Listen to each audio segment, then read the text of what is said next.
of the pioneers of boating in Clearwater was Betty McGraw Perkins. She sailed several boats built by Clark Mills and was an avid flyer as well. Sally Parks of the Palm Harbor Historical Society interviewed Betty recently about how she came to Clearwater and her many life adventures. Well, we moved here in 1943, and my father-in-law came down in 42 and bought a big grapefruit grove in Palm Harbor. And when he got here, he called us and said, "There's a little bus line in Clearwater for sale. Why don't you come down and look at it?" See, my father-in-law was the one who started the Greyhound lines. And my husband was in the bus business at the time. So we didn't know where Clearwater was, and we'd never been to Florida, but I said, yes, we'll come down. So we came down, 1943. We looked at everything. We looked at the bus line. It was Clearwater Transit, and Hall's Taxi was the name of it. And it had a couple of little buses that looked like bread wagons, and about 27 cars in an old garage in the taxi system. We looked at it, and we looked at Clearwater, and 6 weeks later we were here. Wow. Bag and baggage. We went down to the Bank of Clearwater, borrowed some money from Waller Smith, I think probably about 2% interest at that time. Bought the little bus line. And we ran the bus line. It went from Clearwater to the beach, Clearwater to Dunedin, and Clearwater to Largo. It was 10 cents a ride. Wow. And operated the taxi system too, which was on downtown on North Fort Harrison. We sold almost everything we owned because we bought a furnished house on Clearwater Beach. Very small house, the first house going south on Gulf Boulevard. What's there now? The Hyatt Hotel. Our little house would be right in the middle of the Hyatt Hotel now. And how much did you pay for that house? Do you know? Yeah, we paid $10,000. It was completely furnished. Everything. Furniture, pots and pans, linens, everything. Now, And we thought that was a terrible price. Oh, I know. And there were 6 empty lots and then our house going south. And there was a row of little houses along Gulf Boulevard. And at that time, there was no building. It was during the war. So people would buy a lot on Gulf Boulevard. And they'd buy a little house in town, and they'd move it at night, and in the morning it would be there. Really? That's how all those little houses got there. When we talked to the realtor, he said everything here happens at the Clearwater Yacht Club. So we went right over and joined. It was $25. Then we went out and bought an old mullet boat for $25. We were boating people. And we started going out in the little boat and fishing. And we had been in Michigan. We didn't know about tides and flats. So you learned those things quickly. Well, the when first you're thing we fishing. did was run aground. Well, I had sailed before I moved here. I had a sailboat. And we had several motorboats first. We had a boat that was built by Clark Mills in Dunedin. And that's what I brought the pictures of. So And it was designed by John Alden, a very famous marine architect. He built this catboat for us. And then he and Frank Levinson bought the Clearwater Bay Marineways, and that's where our other boat was built, the Calusa. And that's where he was when he designed the pram. I've seen it all over the world. France, Spain, Hawaii, every place. What's your favorite Wait, thing to Clarky built me a special little boat. Oh, I had it at home there where you were this morning on my dock. And I used to sail out after the children went to school. And then we had a variety of sailboats, and we had one built in Connecticut, in Stonington, Connecticut. And we sailed that one home over 2,000 miles. wow. I have pictures of that too. And after the Stonington, John Alden designed the Calusa, which was the last boat I had. And that was a beautifully designed boat and built by Clark Mills. Took him a year to build it. And it was built of mahogany planking, was entirely wood, had Sitka spruce spars and teak below the water, and had a combination keel and centerboard. So it was designed for this area, you know, so if you hit a sandbar, you could pull the centerboard out. It has a mast forward and one big sail. It was 16 feet long, an 8-foot beam. It was very beamy and very good sailing boat. We were one of the first boats over there at the marina. Benny, can I? Pardon? Sorry. Go ahead. Go ahead. Oh, previous to that, we had had a couple of motorboats we kept at the Marineways. Okay. That was boat works there and a marina. And that's where they built all these boats. And we launched the Calusa in 1958, and my husband died in 1960. And this was supposed to be a second honeymoon boat, and we just had it a very short time before he died. So I tried to sell the boat. It was a very expensive boat. And I never did get a decent offer, or I'd get somebody who didn't come up to my expectation. Anyhow, what I did was learn to sail the boat myself. It was quite a large boat. And Clarky said, the only way you're going to get your money out of this boat is keep it and enjoy it, which is what I did. I think I had it about 50 years. 34 overall, that's with the bowsprit. And it was a very, very seaworthy. It was a very heavy boat. And while I had it, I went in all the races. It was not a racing boat, but it was a lot of fun just to get into the race. Sure.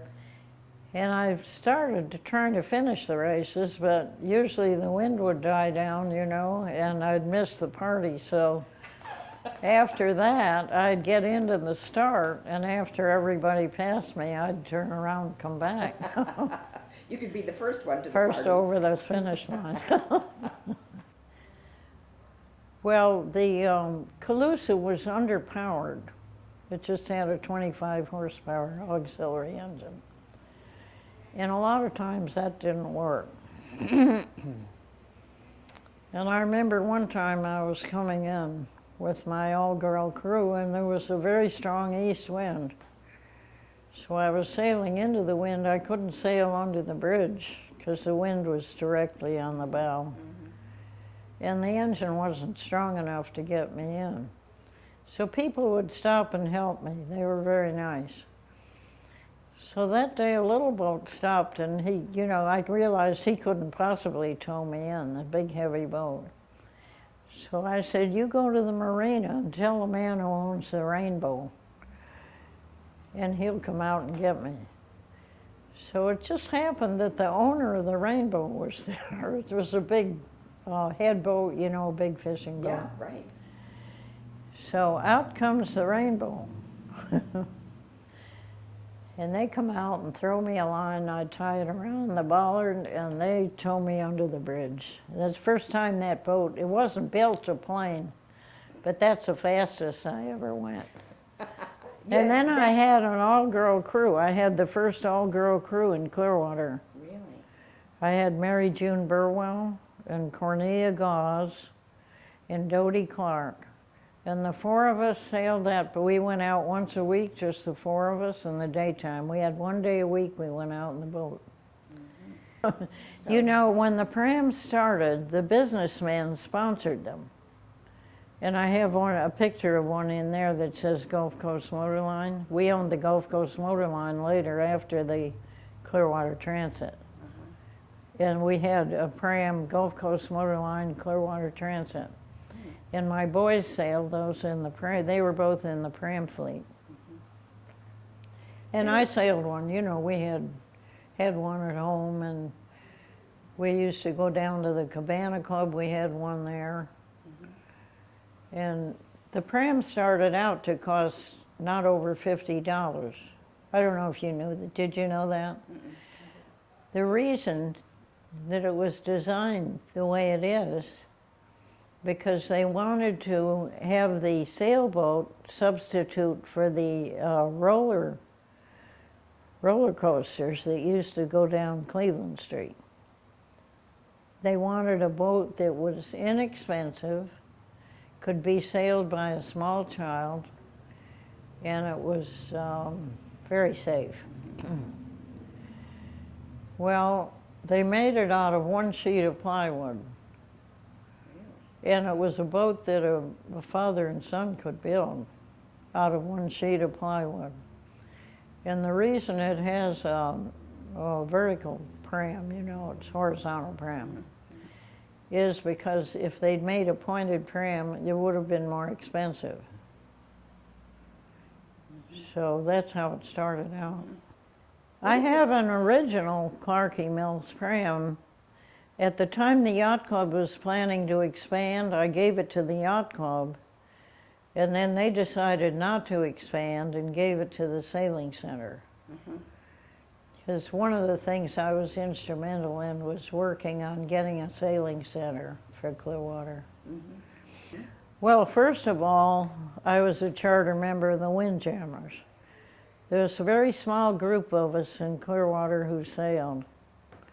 And then it became very popular. And we used to meet once a month over at the marina. And we had races all the time. And then some of the ladies wanted their own group, and they didn't want any men involved. So they started the Windlasses. That's how that started. Else? Yeah, I've been sailing in Greece. One of my flying friends had a friend in Indiana who was originally from Greece, and he had a yacht in Athens. And this friend called me one day, and he said, "How would you like to go sailing in Greece?" And I said, "Fine." And he said, "Well, we're chartering a boat out of Athens after the Rotary Convention in Switzerland." That was the year that Riley was president-elect, and we were going to Switzerland. I said, "Okay, we'll meet you there." At that time, I didn't really know where Athens was. But we met them there. And there was another couple, friends of theirs from Texas. We were all pilots. We were all pilots on the boat. And we sailed a week in the Greek islands. We went to 13 different islands.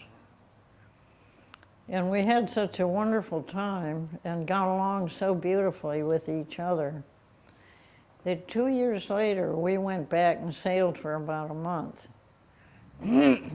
We started in Sorrento and went over to the Isle of Capri, did all the Italian islands, and went around the boot and up the backside of Italy and through the Corinthian Canal back to Athens. We were about a month doing that.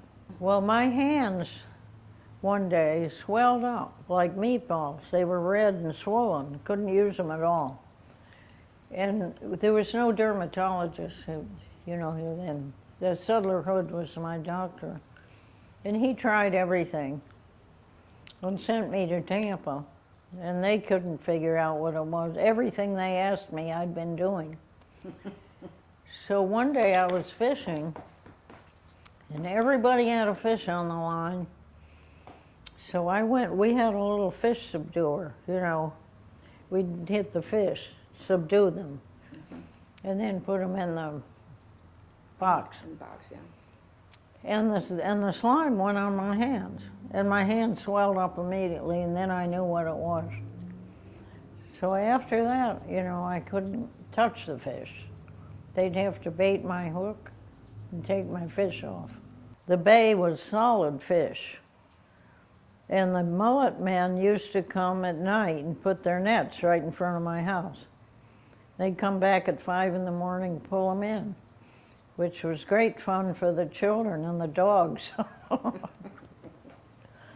And then we had right at our house, my oldest son used to get up every morning at 5 o'clock and fish. We had brim, we had trout, we had snapper, we had everything there. We had crabs. I used to have a crab line on the dock. I'd put about 6 crab lines out and keep the pot boiling. Run down, scoop up the crabs, put the bait back in the water, run up the hill and put the crabs in the pot. Did you ever go scalloping in Clearwater Harbor? Oh, yeah. You know, there are a lot of freshwater springs. Did you do that? There's one up near Ozona we used to go up. And Yeah. Up near Crystal Beach, Yeah. there's one up off the end float. there's some right in front of my house. Are there? There's quite a few freshwater springs there. And my neighbor had a casing around her spring in front of her house.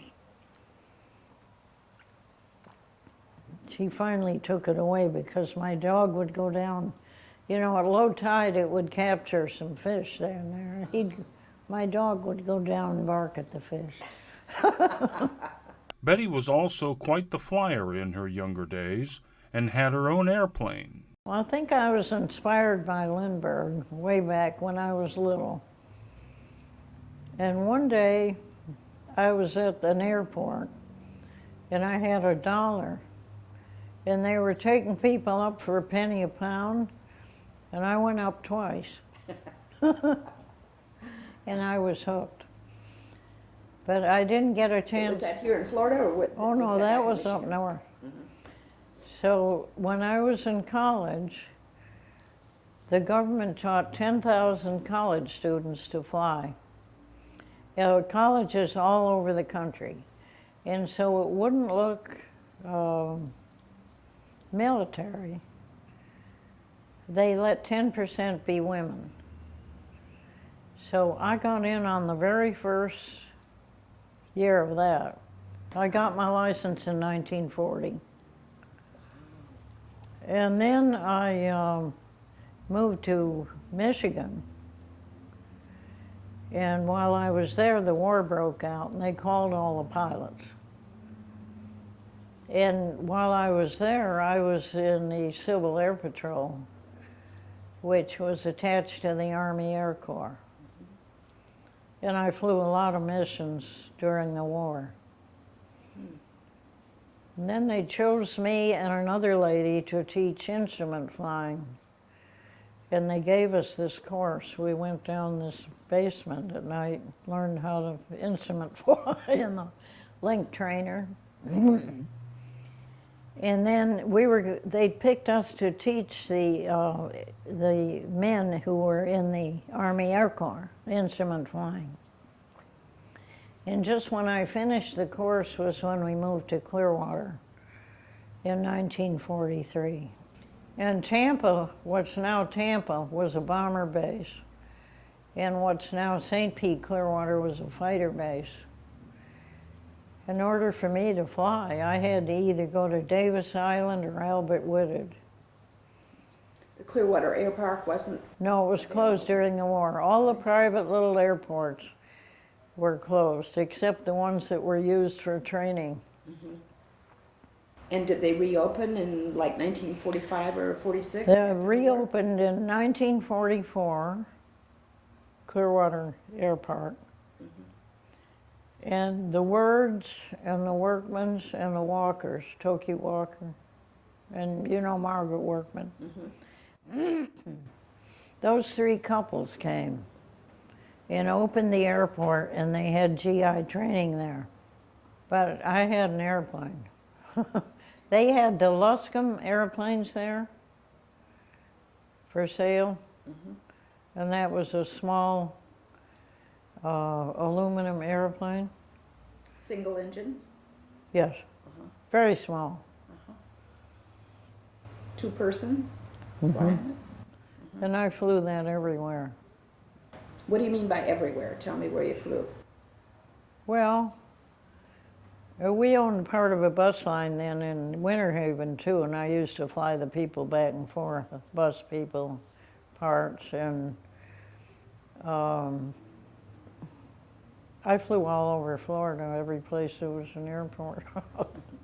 We used to fly to Honeymoon Island, Sanibel, down around Boca Grande. They let us land on the golf course there. And almost everywhere you wanted to go in Florida, they someplace to land. On the end of Anna Maria Island, there was an airport there. Do you remember Peter Renaud's restaurant? Or maybe that was gone when you moved there. We used to fly people down there for dinner and go to Sanibel and pick up shells. And he had learned the same way I did. And so our first date was in an airplane. Oh, really? Yeah. What kind of plane was it? Do you remember? It was a small single-engine plane. Might have been a tri-pacer. We flew over the Tampa airport and had lunch. And at that time, there was a very small building at Tampa airport. We just landed and parked right in front of the terminal and went in and had lunch and then went back.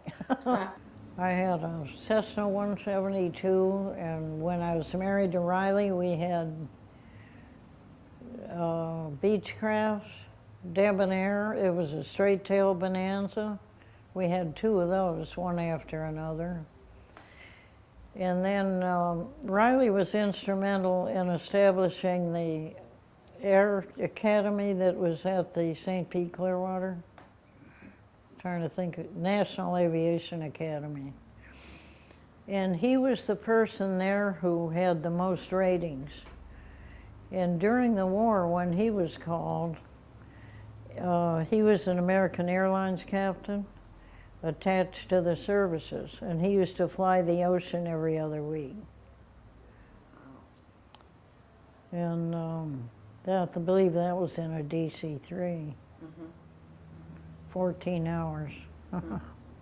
I flew in the Powder Puff Derby, Angel Derby, Deltona Derby, Great Southern Air Race. And they flew from where to where? Give me an example. Well, like for instance, the last Powder Puff Derby was the 30th anniversary. That was in '77. And that was from Palm Springs, California to Davis Island. In 1966, I was the hostess for the Powder Puff Derby, which was from Seattle to Clearwater. A Powder Puff Derby is actually a race, right? Yes, international. A women's international race sponsored by the 99s, which is the group that was started by Amelia Earhart. There were 99 women pilots. And there are a lot of them now, a lot of 99s now, but at the time, it was very small. Well, the men always wanted to get into the race. And so they had a lawsuit wanting to get in. And the women never wanted them in. I mean, some of them were really rabid about it, not wanting any men in it. So the lawsuit went on, and then they had to change the name of the race. and they changed it to the Air Race Classic. It was still the international race, 99 cross country. And it's now called the Air Race Classic. In order to be in it, you had to have flown in the Powder Puff Derby. So we still kept the men out. Rotary has always been a big part of your life. At least I know you Yeah. from recent Now, years. my first husband and Dave were both directors of the Clearwater Rotary Club in 1947. I found a clipping in my desk. My second husband, Riley, he was president, I think it was in 74, and I was a very active Rotarian before women could be Rotarians. And then as soon as they were allowed to take women, they invited me to join the Bel Air Club. That was formed with women. And I like to be of service in everything I've been doing. I was always a part of it. Betty McGraw Perkins was a large part of the rich history of Clearwater. Her contributions were of a great benefit to the coastal community of Pinellas County. To view other visual histories of Pinellas pioneers, please visit mlrproductions.tv, also palmharbormuseum.com, and pinellascounty.org/heritage. Thank you for watching.